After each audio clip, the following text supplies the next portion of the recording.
आपने 5th question complete किया था। 6th जो क्वेश्चन आपका वो हमें दे रखा है आर जो है रिलेशन सेट के ऊपर है 1 2 3 के ऊपर। ये सेट दे रखा है 1 2 3, उसके ऊपर ये रिलेशन बनाया हुआ अपना। आर जो दे रखा है वो क्या दिया है आपको, देखिएगा हमें दिया है 1 2 और 2 1, और हमें यहां पे शो करना है सिमेट्रिक होगा but neither reflexive nor transitive. तो कैसे करेंगे देखिएगा, सबसे पहला जो रिलेशन आता है वो रिफ्लेक्सिव रिलेशन आता है भाई। रिफ्लेक्सिव रिलेशन की डेफिनेशन क्या कहती है, if x belong to A then ये सेट में है और अब ये रिलेशन में है, उसका पेयर आर में आना चाहिए। हेयर यहां की बात करें भाई 1 2 3 तीन एलिमेंट है ए के अंदर, क्या किसी का पेयर आर में है? आपको दिखाई दे रहा है 1 1, आपको ये रीजन देना है 2 2 तीनों एलिमेंट उठा लिए है अपन। 3 3 does not belong to R, i.e. R is not reflexive relation. उसके बाद सेकंड केस में देखें आप सिमेट्रिक रिलेशन के लिए, तो सिमेट्रिक रिलेशन क्या कहता है, if x y belong to R then y x belong to R. Here यहां की बात करें भाई 1 2 आपके पास है एलिमेंट, डिफरेंट एलिमेंट आर में एक ही है 1 2 या 2 1, दोनों में से पहला कौन सा ही ले सकते हो आप। 1 2 बिलोंग टू आर है, देन आपने देखा उसका उल्टा करेंगे 2 1 बिलोंग टू आर भी है भाई, 2 1 भी तो है। यदि हम पहला 2 1 ले लेते तो 1 2 भी था, तो आई ए आप कहोगे आर इज सिमेट्रिक रिलेशन। उसके बाद थर्ड केस में क्या आएगा अपना, ट्रांजिटिव रिलेशन। क्या कहेगा भाई, if x y and y z belong to R then x z belong to R. ये तो डेफिनेशन है अपनी। हियर यहां की बात करें, अब देखो एलिमेंट ही दो है आपके पास, आर के अंदर एलिमेंट ही 2 है। कौन सा 1 2 एंड 2 1 दोनों आर में है, और कोई है ही नहीं, ऑप्शन नहीं है अपने पास, दोनों आर के अंदर हैं। बट यदि 2 2 में लुप्त कर दें अकॉर्डिंग टू दिस डेफिनेशन, यहां पे पहली कंडीशन देखिए ए और सी सेम है, जो हम ये एलिमेंट ले रहे हैं एक्स और जेड का एलिमेंट सेम है, डिफरेंट नहीं है। तो फिर देखेंगे आई ई, आप देखिएगा 1 2 और 2 1 दोनों आर में है। यदि 2 2 में लुप्त हो जाएगा तो क्या 1 1 आर में है भाई, 1 1 does not belong to R. आप लिखोगे i e R is not transitive relation. यही बताना था आपने, हमसे जो पूछा गया उसमें यही पूछा गया कि so that R is symmetric but not reflexive and transitive relation, तो हमने प्रूव कर दिया। तो ऐसे ही क्वेश्चन करना आपने, आर को आपको देखना पड़ेगा कि रिलेशन क्या दिया हुआ है या फिर रिलेशन पे कंडीशन क्या दी है। अगला सम देखिएगा भाई क्या दिया हमें, अगले सम में दे रखा है so that the relation R in the set A of all books in library of a college given by. R क्या दे रखे आपको, एक्स वाई के ऊपर दिया बेटा, फिर कंडीशन दे रखी है आपको x and y have same number of pages.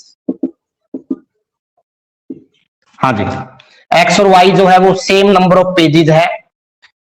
तो दो बुक है एक्स और वाई, आप मान लीजिए दोनों के अंदर सेम नंबर ऑफ पेज है, नंबरिंग जो है वो सेम है। तो यहां यदि एक्स वाई में दे रखा है तो पहला जो रिफ्लेक्सिव रिलेशन है उसमें आप यहां डेफिनेशन में ए ले लोगे, पहला केस, तो ये ध्यान करिए। हेयर यहां की बात करें x x belong to R, if कब भाई, एग्जांपल नहीं ले सकते, बेसिक सम है, एक्स एंड एक्स है वो सेम नंबर ऑफ पेजेस। भाई कोई बुक है अपन, उसको डबल टाइम लिख दिया पेयर में, एक्स कोई बुक है उसको डबल टाइम लिख दिया तो भी नंबर ऑफ पेज तो सेम ही रहेंगे। तो विच इज ट्रू, आप लिखोगे which is true, i.e. R is reflexive relation. Second case में हमें जो दे रखा है वो क्या है आपका, सिमेट्रिक रिलेशन। भाई सिमेट्रिक में उसी तरह क्या करोगे आप, if a b belong to R then हमें प्रूव करना है b a belong to R. Here यहां की बात करिए बेटा, x y belong to R, इसका मतलब क्या है, i.e. X and y have same number of pages. अब एक बात बताइए, हमें जो डेफिनेशन दे रखी है वो यही है अपनी, आज जो रिलेशन दे रखा है उसके अंदर तो यहां से x और y यदि सेम नंबर ऑफ पेज है, यदि मैं इसको ऐसे लिख दूं y एंड x है सेम नंबर ऑफ पेजेस, तो भी तो बात वही है भाई, x y में सेम नंबर ऑफ पेजेस है, उसको आगे पीछे कर दें y एंड x है same number of pages. Clear है बिल्कुल। तो आप यहां से क्या कह सकते हो बेटा, x की जगह कौन आ गया y, फर्स्ट एलिमेंट x था तो x था, अब कौन आ गया y, यानी आई ई वाई एक्स किसको बिलोंग करेगा, r। थर्ड केस में आपका क्या था, थर्ड पार्ट जो है वो ट्रांजिटिव रिलेशन का है। क्या कहता है, if a b and b c, यानी डेफिनेशन ये आपकी belong to R then a c belong to R. Here यहां की बात करिए भाई, x y belong to R का मतलब क्या है, x and y have same number of pages. Y z belong to R का मतलब क्या है बेटा, i e y and z have same number of pages. X और वाई के सेम नंबर ऑफ पेजेस थे, वाई और जेड के भी सेम नंबर ऑफ पेजेस है अकॉर्डिंग टू डेफिनेशन।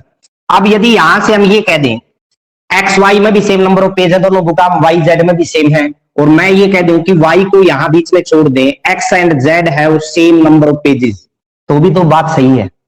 और इसका मतलब क्या है, आई ई एक्स की जगह तो एक्स ही रहा और वाई की जगह कौन आ गया, जेड। एक्स जेड किसको बिलोंग करेगा, आर को, और एक्स जेड आर को बिलोंग करेगा, तो आप क्या कह सकते हो, i e R is transitive relation. अब इसने पूछा नहीं, यदि एग्जाम में ये पूछ ले इज इट इक्विवेलेंस रिलेशन, तो आप कह सकते हो yes it is a equivalence relation, क्योंकि इक्विवेलेंस रिलेशन वही रिलेशन होता था जो रिफ्लेक्सिव भी हो, सिमेट्रिक भी हो एंड ट्रांजिटिव भी हो। क्लियर है भाई। तो इस तरह से आपने क्वेश्चन करने, सारे क्वेश्चन एक जैसे हैं एक्सरसाइज के, बस कंडीशंस जो हैं वो अलग अलग है, उनको आपको समझना पड़ेगा, फिर आगे करने पड़ेंगे क्वेश्चन। जैसे अगला सम दिया है, देखिए ए सेट दे रखे अपन 1 2 3 4 5, और जो कंडीशंस दी है वो क्या दी है देखिएगा, हमें दिया है आर जो दे रखा है a minus b is even, a b के ऊपर दे रखा है बेटा, और a माइनस बी का जो मैग्नीट्यूड है वो क्या दे रखा है अपन, इवन। फिर क्या करें, इज एन इक्विवेलेंस रिलेशन, पहले तो ये बताना है कि ये इक्विवेलेंस रिलेशन होगा, तो इसका मतलब हमें रिफ्लेक्सिव भी प्रूव करना पड़ेगा, सिमेट्रिक भी और ट्रांजिटिव भी। तो पहला केस आपका, वी नो दैट, यहां की लाइन डाल सकते हो, a relation is equivalence if it is reflexive, symmetric and transitive. और उसके बाद आप पहला स्टेप लोगे कि रिफ्लेक्सिव रिलेशन क्या था भाई, if x belong to A, then आप बताते थे एक्स एक्स यानी पेयर जो है वो आर में होगा। यहां पे देखिए बेटा, यदि हम ए ले लें अकॉर्डिंग टू डेफिनेशन, ए ले लें तो क्या बन सकता है आपका। उससे पहले एक चीज और बता दूं मैं आपने, यदि आप इस क्वेश्चन को करने से पहले आर अपना बनाना चाहते हो तो बना सकते हो, पेयर बनाइए। 1 2 3 4 5 दिया ना, 1 3 का बनेगा, 1 के साथ 5 का बनेगा, तभी तो इवन आएगा। दोनों का यदि आप सब्ट्रैक्शन करें तो मैग्नीट्यूड करने के बाद इसका +2 आएगा, इवन हो गया, इसका भी +2 आएगा। उसके पहले यदि आपने देखा 1 का 1 के साथ भी बन सकता है, क्योंकि 0 भी तो इवन में काउंट हो सकता है, 0 2 4, तो 1 1 उसके बाद 1 3 उसके बाद 1 5। सिमिलरली 2 का देखिए किसके साथ बनेगा, 2 का 2 के साथ बनेगा, फिर 2 का 4 के साथ बनेगा। यहां 0 को काउंट कर रखे हैं इवन नंबर में, ये ध्यान देना आपने। फिर देखिए 3 का 3 के साथ बनेगा, और फिर 3 का 5 के साथ बनेगा, और 4 का 4 के साथ ही बनेगा बेटा, और 5 का 5 के साथ। क्लियर है। यदि a को हम उल्टा लें, वैसे तो यदि जर्नली देखें तो यहां 2 को हमने a2 को लिया था, फिर यदि a को 4 2 ले लें, 4 2 और फिर 4 4, ये भी बन सकता है। 5 का इसी तरह 5 2 बन सकता है, 3 बन सकता है, 5 5 बन सकता है, सेम वे में। जैसे देखिए 2 4 है तो 4 2 भी आ सकता है, 3 5 है तो 5 3 भी आ सकता है। क्लियर है। और लास्ट आ गया आपका 5 5। अब आर ये बन गया तो अब इजी हो गया बिल्कुल। पहला केस देखेंगे रिफ्लेक्सिव रिलेशन, वरना हमें एलिमेंट जो है वो मानने पड़ते अपने दिमाग से। If x belong to A, then हम लेते थे x x belong to R. Here देखें सेम एलिमेंट 5 है आपके, 1 1 2 2 3 3 4 4 5 5, 1 1 2 2 3 3 4 4 5 5। तो आप ले लोगे 1 1 से लेके 5 5 तक सारे एलिमेंट किसमें हैं, आर में, i e R is reflexive relation. Second case में आ गया आपका सिमेट्रिक रिलेशन में। सिमेट्रिक रिलेशन के लिए आपको पता है if a b belong to R है देन हमें प्रूव करना होता है b a belong to R. Here यहां की बात करें तो 1 3 आर में है, देखो डिफरेंट एलिमेंट है, सारे चेक कर लो 1 3 बी 2 4 बी 1 5 बी। तो यहां एक गलती आप करके पहले ध्यान दे दीजिए 5 1 भी बन सकता था, ए 5 है तो बी 1 बन सकता था यहाँ पे। हाँ जी, उसके बाद 3 5 5 3 है, 4 2 2 4 है आपका, यानी सारे डिफरेंट एलिमेंट आपने चेक कर लिए, सबके उल्टे एलिमेंट एक्स वाला वाई पे और वाई वाला एक्स पे मौजूद है आपके पास। तो इसका मतलब है यहां से देखें 1 3 उठा सकते हो आप, 1 3 उठाया तो यहां देखिए ये 3 1 भी बनेगा बेटा, यहां भी 1 3 बिलोंग टू आर है, देन चेक कर लीजिए क्या 3 1 आर में है, भाई बिलोंग कर रहा है, तो आई ई आप कहोगे R is a symmetric relation. अब हमने सभी एलिमेंट क्यों नहीं उठाए, कोई और भी उठा सकते हो 3 1 की बजाय 1 3 की बजाय, क्योंकि सबके उल्टे यहां मौजूद है, कन्वर्स जो पार्ट है वो आपके पास मौजूद है, तो ये सिमेट्रिक होगा। ट्रांजिटिव में आपको दे रखा है बेटा, ट्रांजिटिव रिलेशन में यदि डेफिनेशन देखेंगे हम तो क्या कह रहा है, if x and y z belong to R then x z belong to R. Here यहां पे देखिए भाई क्या क्या बनेगा, एलिमेंट 1 3 एंड 3 5 ले सकते हैं, 3 देखो मैच कर रहा है, उसके बाद 2 4 4 2, ये तो ए और सी सेम हो जाएगा, ये ध्यान करना आपने।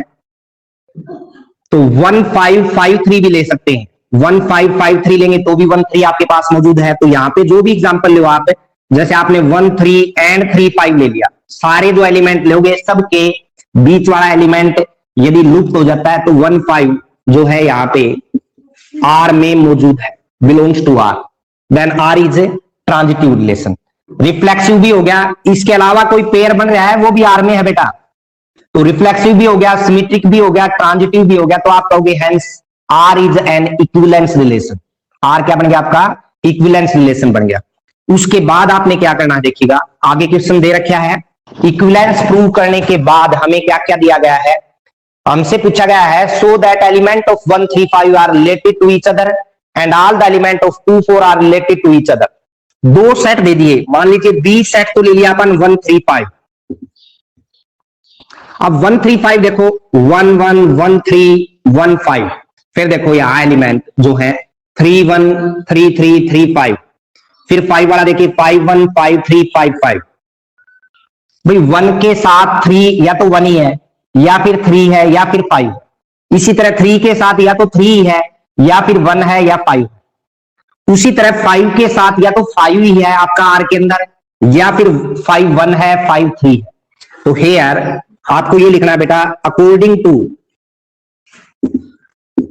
Given relation element of set B are related to each other. उसके बाद आप सी सेट दे दीजिए जिसमें 2 4 एलिमेंट है।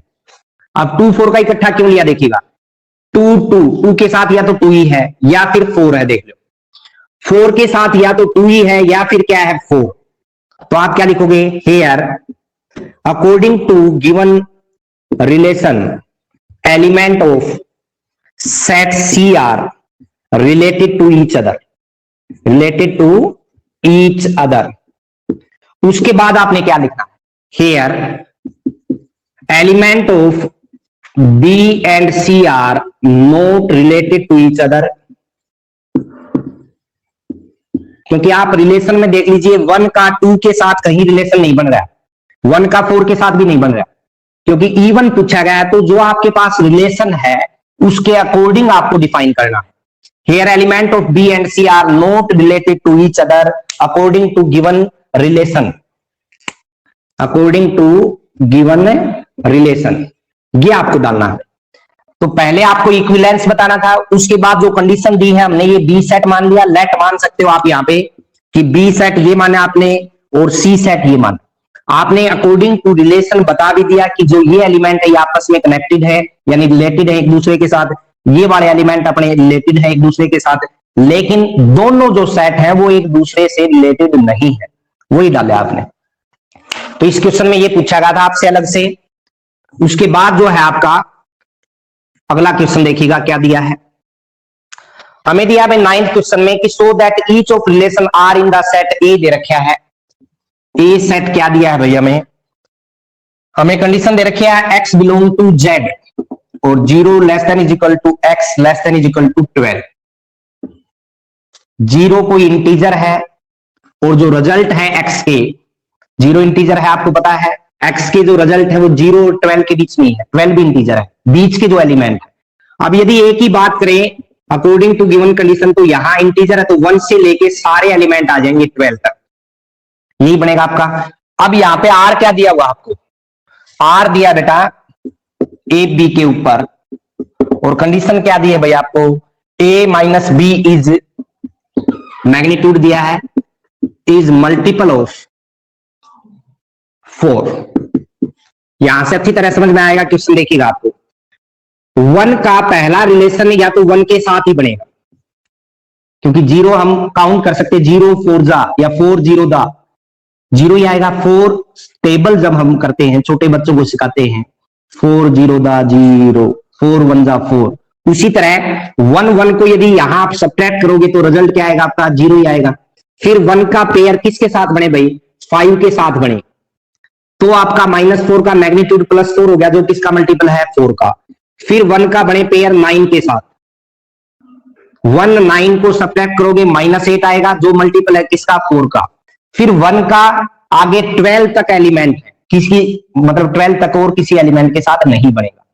फिर 2 का देखिए, 2 का या तो आप 2 के साथ ही बनाओगे, पहला 0 आ गया। फिर देखिएगा 2 का बनेगा रिलेशन 6 के साथ, फिर किसके साथ बने 10 के साथ, आगे बनेगा नहीं। 2 12 करोगे तो -10 का यानी 10 आ गया, 10 मल्टीपल नहीं है। 4 के मल्टीपल लिख लो बेटा, 0 4 8 12 ये मल्टीपल है, टेबल जो होती है आपको पता है, उसी के अकॉर्डिंग आप एलिमेंट लीजिए। 3 का किसके साथ बनेगा भाई, 3 के साथ, फिर 3 का 11 के साथ बनेगा, और उससे पहले यदि आप देखा तो 3 का 7 के साथ भी बन गया बेटा, 3 11। 4 का देखिए, फिर 4 का 4 के साथ बनेगा, या फिर 4 का 8 के साथ बनेगा, या फिर 4 का 12 के साथ बनेगा। फिर यदि देखें 5 का 5 के साथ बनेगा, या फिर 5 का 9 के साथ बनेगा, फिर 12 तक किसी के साथ नहीं बनेगा। 6 का देखें 6 के साथ बनेगा, या फिर 6 का 10 के साथ बनेगा, क्लियर है। फिर देखिए आगे 7 का 7 के साथ बनेगा, या फिर 7 का 11 के साथ बनेगा। फिर आप 8 का देखिए, 8 का 8 के साथ बनेगा, या फिर 8 का आप देखिए 12 के साथ बनेगा। फिर 9 का देखोगे 9 के साथ ही बनेगा, बाकी नहीं बनेगा। 10 का 10 के साथ ही बनेगा बेटा, 11 का जो है 11 के साथ ही बनेगा, और लास्ट बचे आपका 12 का 12 के साथ ही बनेगा। सारे एलिमेंट आपने लिख दिए। अब यहां से आपको पता चल रहा है 12 एलिमेंट थे, सबके पेयर आर में है। पहली जो कंडीशन है रिफ्लेक्सिव रिलेशन की, आपने लिखना है ये कि हेयर डेफिनेशन आप लिखोगे if x belong to a then x belong to r। यहां की बात करें 1 1 से लेके 12 तक r में पड़ा है, तो आप कहोगे r is reflexive relation. Second case में डेफिनेशन आपने लिखनी है बेटा, कई बार बताई जा चुकी है। सिमेट्रिक रिलेशन में क्या दे रखा है, if a b belong to R या एक्स वाई लो आप, then y x belong to R. यहां देखिए कंडीशन 1 5 तो 5 1, यहां एलिमेंट आपको 5 1 भी लेना पड़ेगा बेटा, 4 भी तो बन जाए ना। 5 5 से पहले 5 1 और 5 9। उसके बाद देखिए एलिमेंट 6 2 तो 6 2 भी आएगा यहां, ठीक है ना। उसके बाद 10 2, 10 वाले में 10 2 भी बनेगा। 9 वाले में आपका 9 और 5 भी बनेगा। तो ये चीजें आपने नोट करनी है। जो पेयर उल्टे हैं अपने 7 3, जैसे यहां 7 3 आएगा, ये ध्यान देना आपने। फिर 3 7 का 3 11 11 3 भी आएगा यहां पे, ठीक है। और 4 12 तो 12 4 भी आएगा भाई। जो एलिमेंट बीच में छूट गए अपने वो आपने डालने हैं, क्योंकि ए जो है वो 12 भी हो सकता है, बी 4 हो सकता है। तो सिमेट्रिक रिलेशन में आपको देखना है कि जो पेयर ले रहे हो आप 1 5 है तो 5 1 मौजूद है या नहीं। तो 1 5 बिलोंग टू आर, सबके जो आप जो भी एलिमेंट लोगे उसका कन्वर्स पार्ट जो है वो आर में मिलेगा आपको। तो 5 1 बिलोंग टू आर, देन आप कह सकते हो 1 5 बिलोंग टू आर लिया तो 5 1 भी किसमें है, आर में। I e R is a symmetric relation. Third part में आपका ट्रांजिटिव रिलेशन आया भाई। ट्रांजिटिव रिलेशन में जो पेयर बनाओगे आप, जैसे 1 5 ले लिया और फिर आगे 5 1 ले सकते हो, या 2 6 लिया तो 6 2 ले सकते हो, यानी पेयर जो बनेंगे आपका ए और सी सेम बना रहा है। यहाँ 1 9 लिया तो यहाँ 9 1 भी बनेगा आपका, ये ध्यान करना, 9 1 भी बनेगा बेटा। तो जितना भी पेयर ले रहे हो, जैसे 1 9 लिया, पेयर 1 9 एंड 9 1 दोनों आर में है भाई, देन आप कह सकते हो 1 1 बिलोंग टू आर, 9 9 में लुप्त हो जाएगा, then R is transitive relation, hence R is an equivalence relation. तो इस तरह से आपने करना है। जो हम एलिमेंट ले रहे थे हमने ए को मान के ले लिए, अब बी भी तो हो सकती है, आगे आ सकती है, ये टर्म ध्यान करोगे आप, जो बीच में एलिमेंट छुटे थे अपने। उसके बाद क्या कंडीशन दी है देखिएगा, हमें दिया is an equivalence relation, find the set of all element related to 1 in each case, 1 के साथ क्या क्या एलिमेंट रिलेटेड है। तो let A be the set ले लो, उसका सेट बना दीजिए जो 1 से रिलेटेड है। Let A be the set of elements which are related to 1, 1 के साथ 5 है भाई, 9 है, दो एलिमेंट है, या तो 5 है या फिर 9 है, तो ये आ गया आपका set A. A be the set whose element are related to 1, ये आपने लिखना है। सेकंड केस में क्या दिया देखिएगा, ए इक्वल टू बी दे दिया भाई, यहां ये जो आर दे रखा था ना, इसी का सेकंड पार्ट हमें जो दे रखा है उसमें ए इक्वल टू बी दे दिया, ए बी के इक्वल हो। तो यहां जो आर बनेगा ए बी के इक्वल कब होगा, 1 1 2 2 3 3 जो है सारे इक्वल ही आएंगे, फिर 4 4 और लास्ट में आ गया आपका 12 12। अब इसमें क्या है, ए इक्वल टू बी हो गया भाई, ठीक है। तो पहला केस यहां रिफ्लेक्सिव होगा, सिमेट्रिक भी होगा, यदि 1 1 उठाए तो इसका उल्टा ही है। आप ध्यान से सुनिए, रिफ्लेक्सिव भी है, सिमेट्रिक भी है, और ट्रांजिटिव क्यों होगा, क्योंकि एलिमेंट जो है हेयर मैच नहीं हो रहे, जो 1 1 एलिमेंट 2 2 के साथ तो मैच नहीं हो रहा है, 2 2 है वो इसके साथ नहीं हो रहा है, यानी ए बी और सी जो एलिमेंट है हम क्या कर सकते हैं, हेयर ट्रांजिटिव के लिए 1 1 and 1 1 belong to R. Reflexive आपको दिखाई दे रहा है, सिमेट्रिक में मैंने बता दिया एक एलिमेंट उठा लोगे उसका उल्टा भी यहाँ पे मौजूद है, सिमेट्रिक भी हो गया। ट्रांजिटिव में क्या करोगे, 1 1 एंड 1 1 बिलोंग टू आर, या फिर 2 2 and 2 2 belong to R. A b और सी जो है यहाँ पे आप a b and b c लिया करा ना, तो ए बी और सी तीनों यहाँ पे इक्वल है, ये ध्यान देना आपने। ये बिलोंग टू आर है तो 1 1 में लुप्त हो गया, तो आप कहोगे 1 1 belong to R, hence R is a transitive relation. अब इसमें भी वही पूछा है कि 1 के साथ कौन से एलिमेंट रिलेटेड है, इक्विवेलेंस बता दिया आपने। उसके बाद let A be the set whose elements are related to 1, तो ए सेट में सिर्फ 1 आएगा, इक्वल टू 1 एलिमेंट लेके सेट के अंदर आप लिख दोगे here only 1 element which is related to 1, ये लिखना आपने। उसके बाद देखिएगा भाई 10th क्वेश्चन, अब आपने रिफ्लेक्सिव सिमेट्रिक ट्रांजिटिव कर लिए, अलग अलग कंडीशन दे के दे रखा है, तो ये आप खुद करोगे। इसमें कौन सा रिलेशन रिफ्लेक्सिव होगा, बाकी नहीं होंगे, यानी a find a relation which is reflexive but neither symmetric no transitive. एक रिलेशन आपसे पूछेगा कि तीनों, अब सेट अपना बनाओगे, सेट में आप कितने एलिमेंट ले सकते हो, 4 एलिमेंट ले सको, 3 ले सको, 2 ले सको, आपने अपनी ओर से एग्जाम्पल बनाने। किसी क्वेश्चन में दिक्कत आएगी वो आप डिस्कस कर सकते हो। अगला जो 11th क्वेश्चन है वो क्या दिया देखिएगा, हमें दे रखा है so that the relation R in the set A of point in a plane given by दे रखा है, आर क्या दिया है भाई, पी क्यू दिया है बेटा। Difference of point P from origin is same as the difference of point Q from the origin. Difference of point P same as difference of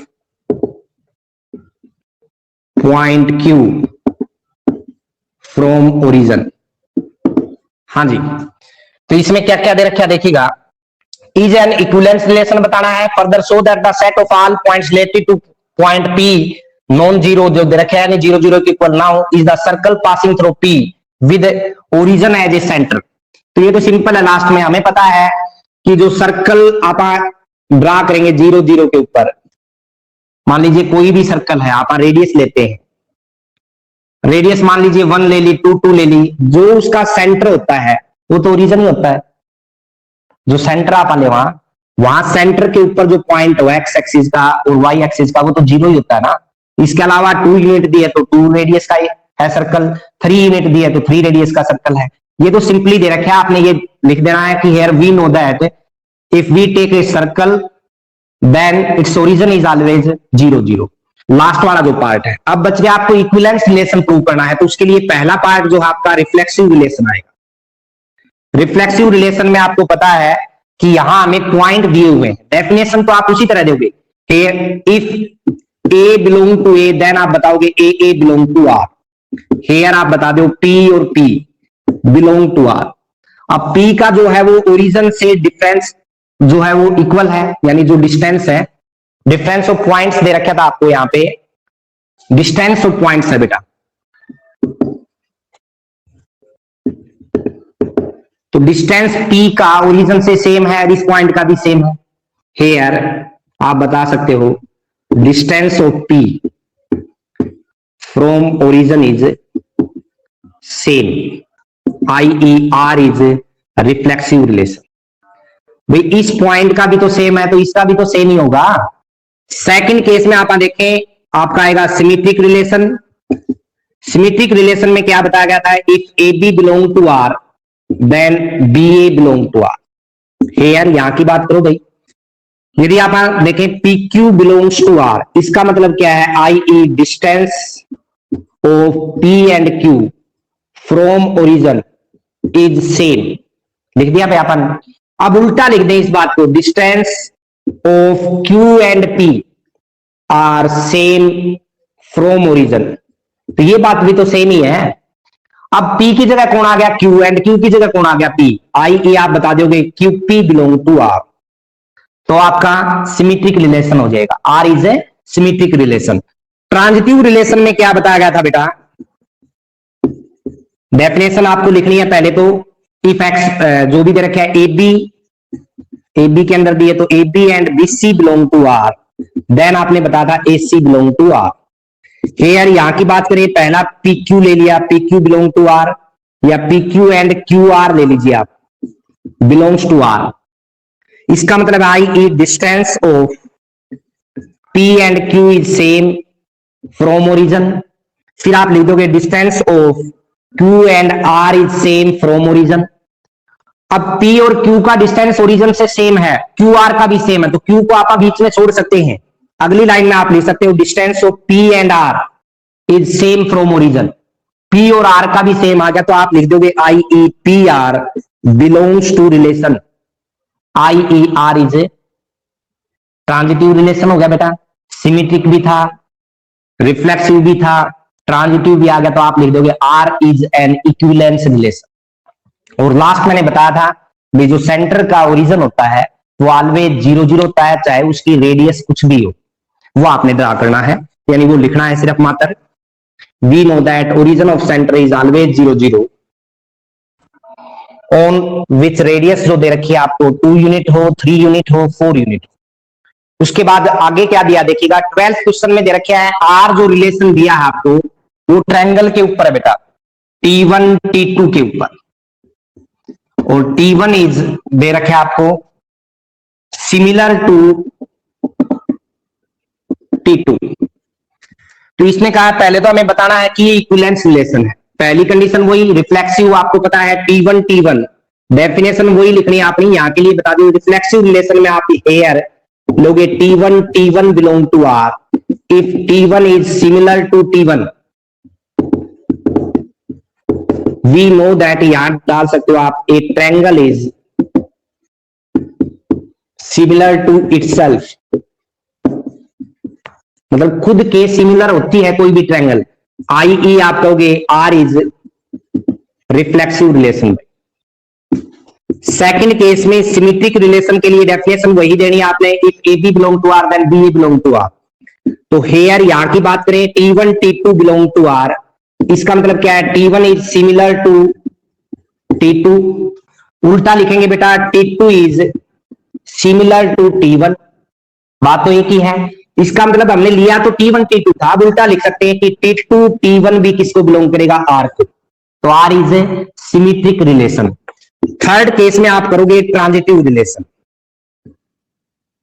transitive relation में क्या दे रखे है भाई हमें, हेयर यदि यहां की बात करें T1 T2 and T2 T3, definition वही, if AB and BC belong to R then AC belong to R, वो डिफाइन करना आपने पहली लाइन में। उसके बाद यहां पे ले लिया T1 T2 and T2 T3 belongs to R। इसका मतलब फर्स्ट कंडीशन जो है T1 T2 belong to R है, T1 is similar to T2 and T2 is similar to T3। अब यदि बीच में हम T2 को हटा दें, आई आप ये भी तो कह सकते हैं T1 is similar to T3, और इसका मतलब क्या है, इसका मतलब है बेटा T1 T3 जो है वो R में होगा, और T1 T3 यदि R में होगा that's mean R is transitive relation, hence we say that R is an equivalence relation. तो इस तरह से आपने क्वेश्चन करना भाई। अगला देखिएगा क्या दिया आपको, फिर इसी के अंदर सम दे रखा है कि T1 के अंदर 3 साइड दे रखी है भाई। आगे जो क्वेश्चन है वो इंपॉर्टेंट है, देखिएगा क्या है। T1 के अंदर 3 साइड्स हैं, एक तो 3 है, एक 4 है और एक 5 है। T2 के अंदर भी 3 साइड्स है, जो दे रखा है 5, 12 और 30 यूनिट की, और T3 के अंदर दे रखा है 6, 8 और 10। ये दे रखा है आपको। Which triangle among T1 T2 and T3 are related. देखिएगा यदि हम T1 की साइड्स की रेशियो लें तो 3, 4 रेशियो 5 आ गया। T2 की रेशियो लें 5, 12, 13 आ गया। पहली बात तो आप यहां की डाल सकते हो, all 3 triangle are right angle triangle. देख लीजिए चाहिए 3 और 4 का स्क्वायर ऐड करोगे 25 के इक्वल आएगा। सिमिलरली यहां, सिमिलरली यहां, क्लियर है। राइट एंगल के वे से तो ये एक दूसरे से क्या है, रिलेटेड है, T1 भी, T2 भी और T3 भी। लेकिन इसके अलावा दूसरा मीनिंग देखें तो देखिएगा, if we takes ratio of 3 sides then we find that T1 and T3 are related to each other. ये देखो, यदि मैं यहां 2 कॉमन ले लूं तीनों में से, तो ये क्या आ गया 3, 4, 5। बात आई समझ में। Here we find that if we take ratio of sides of all 3 triangles, then we find that T1 is related to T3। ये डालना आपने। उसके बाद जो अगले क्वेश्चन है वो आपने देखने हैं बेटा। इसी तरह के जैसे मैंने ये समझाया है आपका, दो बीच में जो सम है वो आपके लिए मैं छोड़ रहा हूं। 15 जो क्वेश्चन है वो आपको R दे रखा है यहां पे 1, 2, 2, 2 और फिर दे रखा है 1, 1, 4, 4 और फिर दिया है 1, 3, 3, 3 और उसके बाद दिया है 3, 2। अब देखो यदि आपसे ये रिफ्लेक्सिव के बारे में पूछे, जैसे ए सेट दे रखा है 1, 2, 3, 4, तो 1 का पेयर नहीं है, 1 का है भाई, 2 का भी है, 3 का भी है, लेकिन 4 का नहीं है। पहले केस में यदि आपने देखा 4, 4 does not belong to R, that's mean R is not reflexive. Second case में देखें हम 1, 2 ही उठा ले सिमेट्रिक के लिए, 1, 2 बिलोंग टू R बट 2, 1 नहीं है। यहां पे हमें वही एलिमेंट उठाने की कोशिश करनी है जो ना हो। हाँ जी, नॉट सिमेट्रिक। थर्ड केस बचा आपका 1, 2 पेयर, देखिए 1, 3, 1, 2, 2, 2 का बने, या तो 1, 3, 3, 3 का बने, या फिर 1, 3, 3, 2 बन रहा है। एक ही पेयर है जो डिफरेंट है, दोनों R में है। देन आप देखिएगा 3, 3 में लुप्त होगा तो 1, 2 बचा, तो दैट्स मीन आप कह सकते हो R is transitive relation. Transitive है, न रिफ्लेक्सिव है और न ही सिमेट्रिक है। उसके बाद लास्ट पार्ट दे रखा है कि ए बी दे रखा है आपको, ए बी के ऊपर a equal to b minus 2 और b का मान 6 से बड़ा है भाई, और नेचुरल नंबर के ऊपर दिया बेटा 6 से बड़ा, मतलब b का मान 1 भी हो सकता है, 2 भी हो सकता है, तो 1 तो ले नहीं सकते। देखो ध्यान से, 2 लेंगे तो बन सकती है बात, फिर वो 2 लेंगे तो 0 आएगा, नेचुरल नंबर नहीं होगा। यानी b का मान आप 3 ले सकते हो, b 3 है तो a का मान आ गया 1 भाई। फिर यदि ले 4, b आपका 4 है, पिछला एलिमेंट है b, तो a का मान क्या रहा 2। फिर 5 लेंगे तो 5 लिया तो क्या देखिएगा, b का मान 5 लोगे तो a का मान आ गया 3। अब देखो नेचुरल नंबर पे बात करें यदि हम, तो आपको पता है यहां 1 1 ही नहीं है, तो आप रिफ्लेक्सिव नहीं होगा। 1 3 बिलोंग्स टू आर है, बट उसका उल्टा जो है 3 1 नहीं है, तो आप लोग इट इज नॉट सिमेट्रिक। उसके बाद 1 3 और 3 5 ले लिया आपने ट्रांजिटिव के लिए, तो 1 5 जो है वो आर में नहीं है, तो आप कहोगे R is not a transitive relation. तो तीनों चीजें बता दी हैं भाई आपको।